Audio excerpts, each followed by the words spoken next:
Europe میں، پوری Roman umpire میں انہیں ذلیل کیا گیا، شہروں میں آمد بند، علیحدہ رہو، گھیٹوز کے اندر رہو۔ یہودی کا نام جو ہے وہ گالی بن گیا، جیسے آج بھی یہودی گالی کہتے ہیں، جیسے خنزیر کا لفظ آخر وہ بھی اللہ کی مخلوق ہے، لیکن آپ کو معلوم ہے کوئی شخص زبان پر نام نہیں لانا چاہتا خنزیر کا، سور کا، ہے تو مخلوق وہ بھی ایک حیوان ہے۔ ایسے ہی یہ ہے یہودی گالی، جیوٹ گالی۔ لہذا ایک طرف تو ان دونوں کے درمیان دشمنی، جس کو قرآن کہتا ہے وَأَغْرَيْنَا بَيْنَهُمُ الْعَدَاوَةَ وَالْبَغْضَاءَ، ہم نے ان کے مابین دشمنی جو ہے پیدا کر دی ہے۔ اور جب یہ پوری سلطنت عیسائی ہو گئی تو قافیہ تنگ ہو گیا یہودیوں کا۔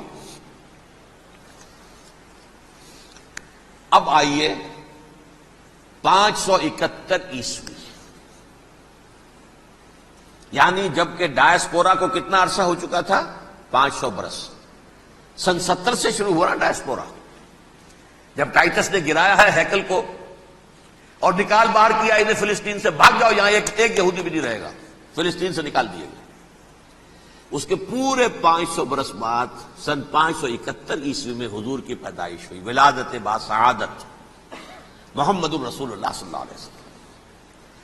610 میں آپ پر وحی کا آغاز ہوا، لیکن حضور کے ساتھ ان کا معاملہ کیا رہا؟ اول تو جبکہ حضور ابھی مکے ہی میں تھے، یہودیوں نے ریشہ دوانیاں شروع کر دی حضور کے خلاف۔ قریش مکہ کو سکھاتے تھے، پڑھاتے تھے، ان سے یہ پوچھو، ان سے یہ پوچھو، یہ اس طرح تنگ کرو، ان سے یہ امتحان لو، یہ آپ کے علم میں ہے۔ سورہ بنی اسرائیل میں، سورہ کہف میں وہ سوالات جو امتحانی سوالات آئے تھے، ذوالقرنین کون تھا، اصحاب کہف کون تھے، تم رسول بنے پھرتے ہو تو بتاؤ، اور یہ روح کی حقیقت کیا بتاؤ، یہ ساری ریشہ دوانیاں کر رہے تھے بیٹھے ہوئے ابھی وہیں پر، حضور ابھی پہنچے بھی نہیں۔ ہجرت فرما کر حضور تشریف لے آئے تو حضور نے، جسے ماسٹر سٹروک کہا جائے گا، یعنی اسٹیٹس مین شپ کا ماسٹر سٹروک، آپ نے مدینے میں آتے یہودیوں کے ساتھ پیکٹ کر دیا، جوائنٹ ڈیفنس پیکٹ آف مدینہ، کہ اگر مکے والے ہم پر حملہ کریں گے تو ہم مل جل کر ایک قوم کی حیثیت سے مقابلہ کریں گے۔ یہ میثاق مدینہ کہلاتا ہے، جس کے بہت غلط معنی پہنائے جا رہے ہیں آج کل۔ بہرحال میں موضوع میرا چونکہ یہ نہیں، میں ادھر نہیں جاؤں گا، لیکن ہوا کیا؟ ہر مرتبہ یہ خیانت کے مرتکب ہوئے، ان نے جو عہد کیے تھے ان سے پھرے، اندر ہی اندر سازش، ریشہ دوانی، حضور کی بدترین دشمنی۔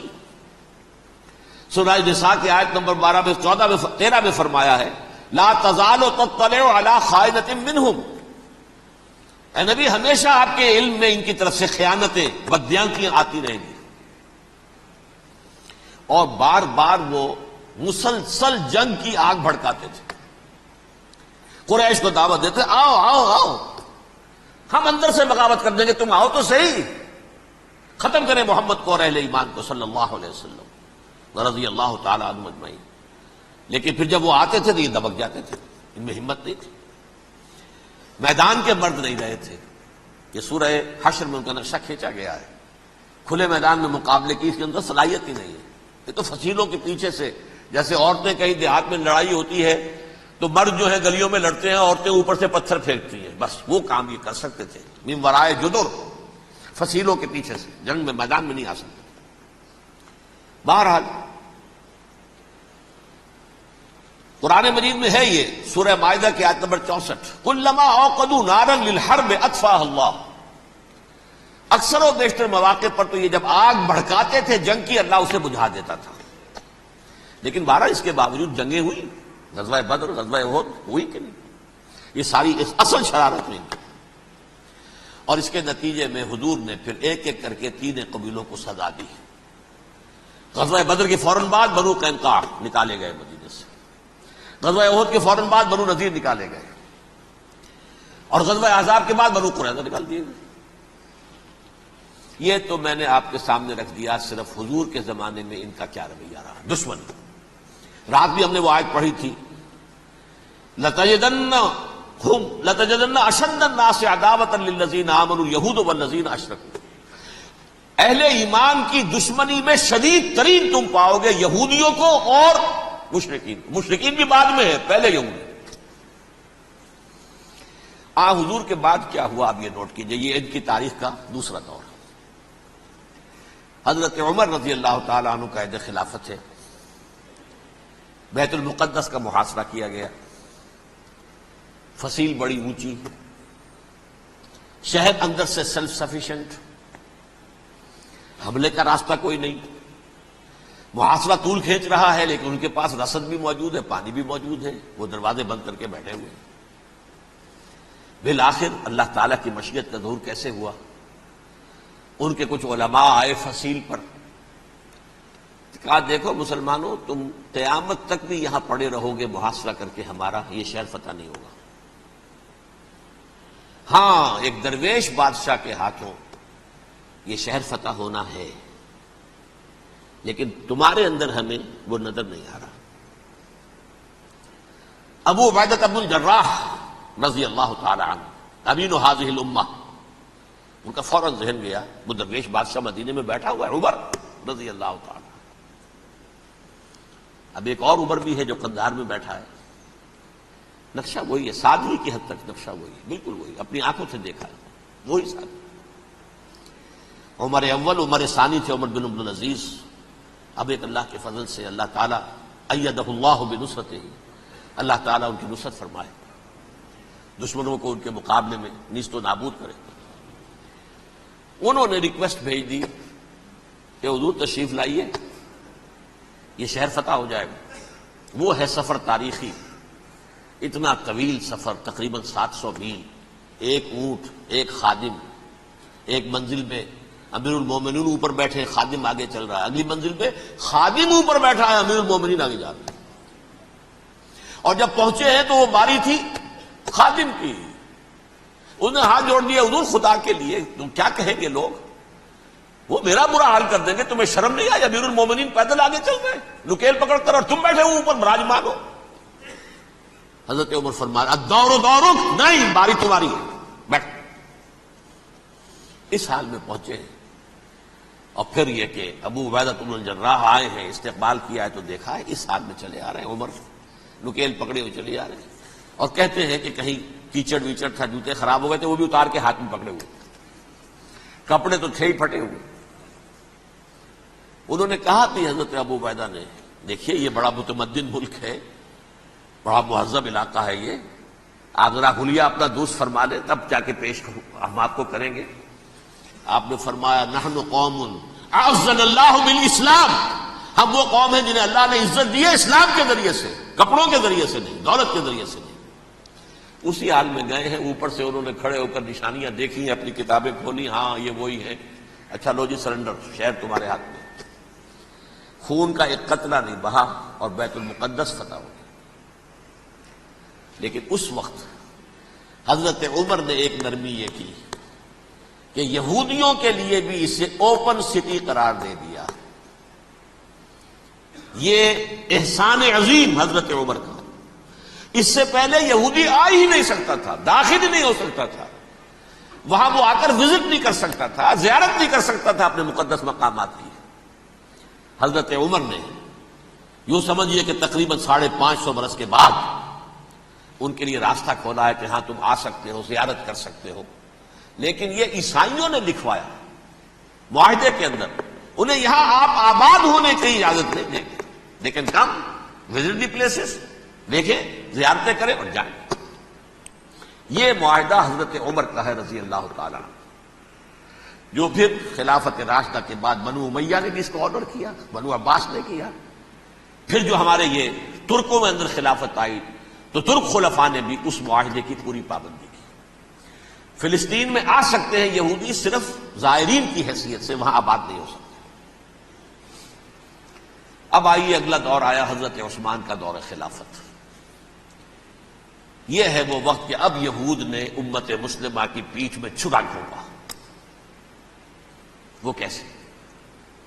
ایک یہودی عبداللہ ابن سبا اسلام کا لبادہ اوڑھ کر آ گیا،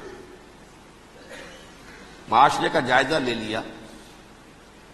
ان میں بنو ہاشم اور بنو امیہ میں جو پرانی کشاکش تھی اس کے کچھ نہ کچھ جراثیم باقی ہیں. اگر ان کو ذرا بھڑکا دے تو مسلمانوں میں انتشار پیدا ہو جائے. کہا یہ عثمان کون ہے؟ یہ تو بنو امیہ میں سے ہے. یہ حق تو بنو ہاشم کا ہے، خلافت ان کے پاس ہونی چاہیے. محمد کے تو رشتہ دار وہ ہے صلی اللہ علیہ وسلم. عوام الناس کے اندر بات پھیلنی شروع ہوئی. پھر ایک بڑی سازش کے انداز میں حضرت عثمان کے خلاف پروپیگنڈا، حضرت عثمان کے جو عاملین تھے، گورنر تھے، ان کے خلاف پروپیگنڈا، اور ایسی ہوشیاری کرتے تھے کہ کوفے میں کوفے کے حاکم کے خلاف کچھ نہیں کہنا. اجی مصر میں یہ ہو رہا ہے، اجی شام میں یہ ہو رہا ہے، اجی یہ جو عثمان ہے وہ یہ کر رہا ہے، یہ ظلم ہو رہا ہے، یہ لوٹ مار ہو رہی ہے، یہ خیانتیں ہو رہی ہیں. اب نہ تو اس زمانے میں مینز آف کمیونیکیشن، کیسے تصدیق کریں؟ افواہیں تو آپ آج کراچی کے اندر شروع ہو جائے تو پتہ نہیں چل سکتا کسی کو کہ کیا اس میں صداقت ہے کیا جھوٹ ہے. اور بری بات جو ہے فطرت انسانی کی کمزوری ہے، وہ فوراً قبول کرتا ہے. کسی کے بارے میں اچھی بات ماننے کو تیار نہیں ہوتا، لیکن بری بات تو فوراً تیار ہے. بہرحال یہ فتنہ انہوں نے اٹھایا، حضرت علی کی الوہیت کا فتنہ اٹھایا، حضرت عثمان کے خلاف الفتنۃ الکبریٰ برپا کیا. حضرت عثمان شہید ہوئے. اس کے بعد 5 برس تک مسلمان ایک دوسرے کی گردنیں کاٹتے رہے، باہمی خانہ جنگی ہوئی. امت کو وہ زخم لگایا ہے جو آج تک جس سے خون رس رہا ہے. یہ شیعان عثمان اور شیعان علی تھے جو بعد میں پھر سنی اور شیعہ ہو اور آج تک ہے. فتنہ کس نے جگایا؟ ایک عبداللہ ابن سبا یہودی اور اس کے کارندے، شیطان کا ایجنٹ، اور انسانوں میں سے بھی اس کے جو بھی حواریین تھے اور شیطانوں کے اندر سے بھی تھے، انہوں نے بھی اس آگ کو بھڑکایا. یہ آپ سوچ لیجئے کہ یہ کس نے وہ زخم لگایا؟ یہودی. اگلا دور آیا، خلافت راشدہ ختم ہوئی، بنو امیہ کا بھی دور کافی گزر گیا. طارق ابن زیاد 712 عیسوی میں حملہ کرتے ہیں اسپین پر. اسپین اس وقت عیسائیت کا بہت بڑا گڑھ، بڑے کٹر ترین عیسائی جو ہے وہ اسپین میں تھے. لہذا یہودیوں کی وہاں بہت پٹائی ہوتی تھی، بہت پٹائی ہوتی. یہ میں بتا چکا ہوں، دشمنی تھی ان کی تو چلی آ رہی تھی عیسائیوں کے ہاتھوں یہودیوں کی. وہ تو سن 300 عیسوی سے ایمپرر کانسٹنٹائن کے بعد سے شروع ہو گئی تھی. اس حوالے سے یہودیوں نے اس وقت چالاکی یہ برتی، کچھ راستے واسطے بتائے، کچھ مدد کی طارق ابن زیاد کی. طارق ابن زیاد نے انہیں اپنا محسن سمجھا. ہسپانیہ فتح ہو گیا تو یہودی چونکہ محسنین کی فہرست میں آ چکے تھے، انہیں بہت اقتدار نصیب ہوا. بڑی سپورٹ مسلمانوں نے دی. ان کے بڑے بڑے علماء جو اسی دور کے اندر پیدا ہوئے، بڑے بڑے تھنکرز ان کے اسی دور میں پیدا ہوئے. بن گوریون جو کہ ایک وزیر اعظم تھا اسرائیل کا، اس نے یہ لکھا ہے اپنی کتاب میں، مسلم Spain was the golden era of over diaspora. وہ ڈائسپورا جو 70 عیسوی سے شروع ہوا تھا اور 1917 عیسوی تک جاری رہا ہے، اس میں سے گولڈن ایرا ہمارا جو تھا وہ مسلم اسپین تھا. ہسپانیہ میں بیٹھ کر ہم نے عیش کیے.